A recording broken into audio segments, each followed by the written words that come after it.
이제 정말 10만 달러가 눈앞입니다. 그래서 더 무섭죠. 올라갈수록 기대도 의심도 더 커지니까요. 누군가는 환호하고 누군가는 팔 준비를 합니다. 숫자보다 먼저 흔들린 건 결국 심리였습니다.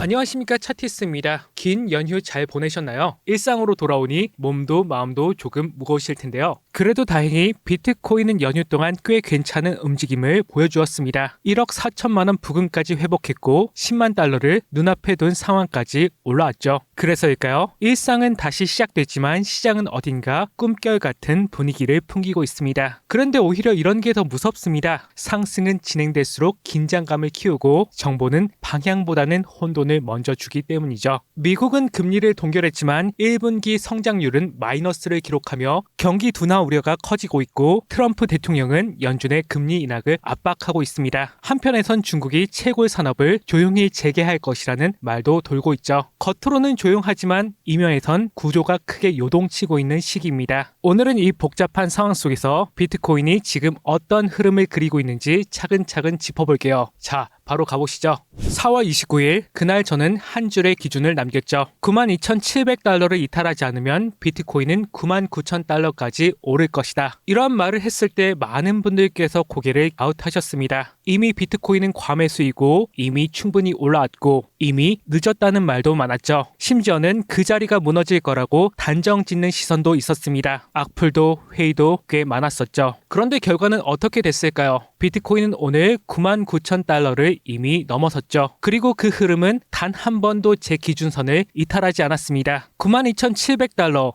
그 자리는 숫자가 아니라 시장 설계자의 흔적이었죠. 그리고 저는 이러한 기준을 텔레그램에서 줄곧 말씀드려 왔습니다. 흐름은 무작위처럼 보였지만 항상 의도를 남기죠. 그리고 우리는 그러한 의도를 읽을 수 있을 때 남들보다 먼저 움직일 수 있겠죠. 그래서 오늘 저는 이 자리에서 다시 말씀드릴 수 있는 것입니다. 제가 맞추었다라기보다는 흐름이 미리 말하고 있었던 것이죠. 이 흐름에 함께 가고 싶으시다면 3초만 써주셔서 지금 구독 한번 눌러주시면 감사드리겠고요. 그럼 차트 복귀는 여기까지 하고 바로 관점을 말씀드려 볼게요. 다음으로 비트코인 일봉입니다. 먼저 진짜 고점은 조용히 오지 않습니다. 보통 과매수 구간에서 거래량과 함께 뚜렷하게 출현하죠. 그런데 지금은 어떨까요? 아직 과매수 기준선에 도달하지 않았죠? 즉 기술적 기준으로는 아직 고점이라 말하기엔 이릅니다. 게다가 전고점까지 남은 거리도 불과 10%밖에 되지 않습니다. 여기에서 조금만 더 오른다면 비트코인은 새로운 가격대로 진입할 수 있게 되고 그 위에서는 먹을 게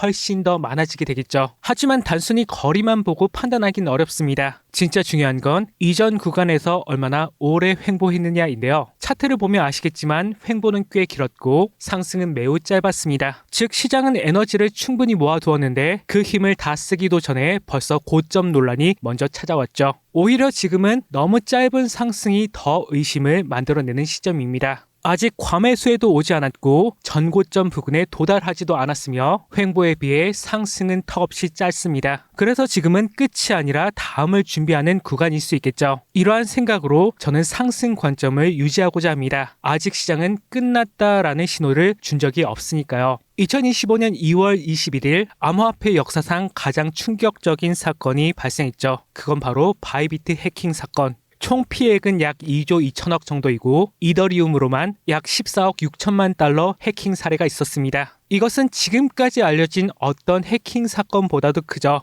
또한 많은 분들이 떠올리실 겁니다. 과거 암호화폐 시장의 지진을 일으켰던 바로 마운트 곡스 사태를요. 당시 피해액은 약 4억 5천만 달러로 현재 가치로 환산해도 약 7천억 원에 상당하죠. 즉 바이비트 해킹 사건은 마운트 곡스의 3배에 달하는 금액으로 최악의 보안 붕괴였습니다. 그만큼 시장이 남긴 상처도 단순한 숫자 그 이상이었죠. 믿음은 깨졌고 시장은 다시 안전한가? 라는 질문 앞에 멈춰섰습니다. 그날 이후로 크립토 시장은 긴 침체기를 겪었고 가격도 심리도 얼어붙었습니다. 그런데 지금 차트를 보세요. 바로 그 해킹 시점의 고점 구간을 이번에 정확히 다시 터치했습니다. 과연 이것은 우연일까요? 저는 그렇게 보지 않습니다. 이것은 우연히 도달한 가격이 아니라 의도적으로 다시 돌아온 가격이죠. 시장 플레이어들은 그 구간을 다시 확인하고 다음 그림을 이어나가기 위한 준비를 하고 있는 것이죠. RSI는 아직 과매수도 아니고 거래량도 살아나고 있기 때문에 기술적으로도 여전히 상승 통로 안에 있습니다. 따라서 저는 이번 흐름은 단순한 반등 반등이 아니라 의도된 재진입이라고 해석하고 있습니다. 그리고 그 의도는 이번에 돌파하겠다라는 의지로 이어질 가능성이 크겠죠.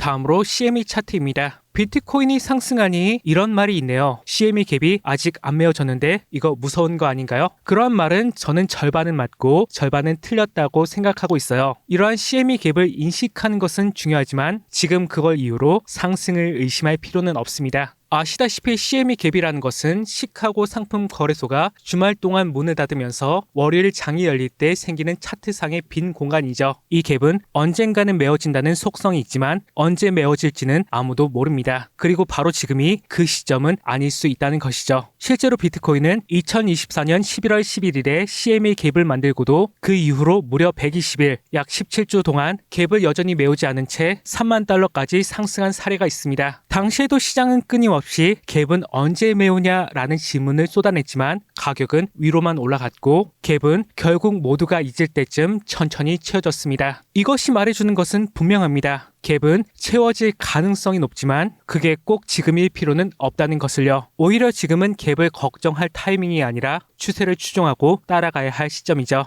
자, 오늘의 내용을 간단히 정리해 볼게요. 첫째, 비트코인 일봉에서는 아직 과매수도 오지 않아 기술적으로 고점이라고 보기엔 아직 갈 자리가 남아있다는 것이죠. 둘째, 올해 초 바이비트에서 2조 원 규모의 역대급 해킹이 발생했던 자리, 바로 그 구간을 오늘 정확히 다시 터치했습니다. 이것은 단순한 우연이 아니라 의도된 회기일 수 있습니다. 셋째, 많은 분들이 CME 갭을 근거로 하락을 걱정하시지만 과거에도 120일 넘게 메워지지 않은 채 비트코인이 3만 달러 이상 상승한 사례가 있었습니다. 즉, 이걸 이유로 하락에 베팅한다면 추세를 놓치는 매매가 될 수 있다는 말이죠. 결론적으로 저는 심리와 구조 그리고 반복되는 흐름을 근거로 이번 구간 역시 상승 관점을 유지합니다. 그리고 저는 고점을 넘길 것이라는 생각을 가지고 있어요. 가는 놈이 더 간다라는 말이 있습니다. 지금 시장이 딱 그렇죠. 주요 조정 구간은 이미 다 끝났고 비트코인은 이제 새로운 랠리를 향해 본격적으로 움직이고 있습니다. 흐름은 이미 시작됐고 남은 건 그 흐름 위에 올라탈 수 있느냐는 선택이죠. 저는 이 구조 속에서 비트코인의 다음 파동을 읽고 그에 맞는 전략을 제시해드리고 싶어요. 단기적인 관점은 텔레그램에 매일 업로드하고 있으니 빠르게 확인하고 싶으신 분들은 체크해 보시고요. 그리고 이번 랠리 정말 함께 타고 싶다, 비트코인이 이번에 신고점을 갱신하길 바라신다면 구독으로 힘을 보태주세요. 마치 원기옥처럼 우리들의 소원이 이루어질지 모르니까요. 그럼 이상으로 모두 마칠게요. 감사합니다. 차티스트였습니다.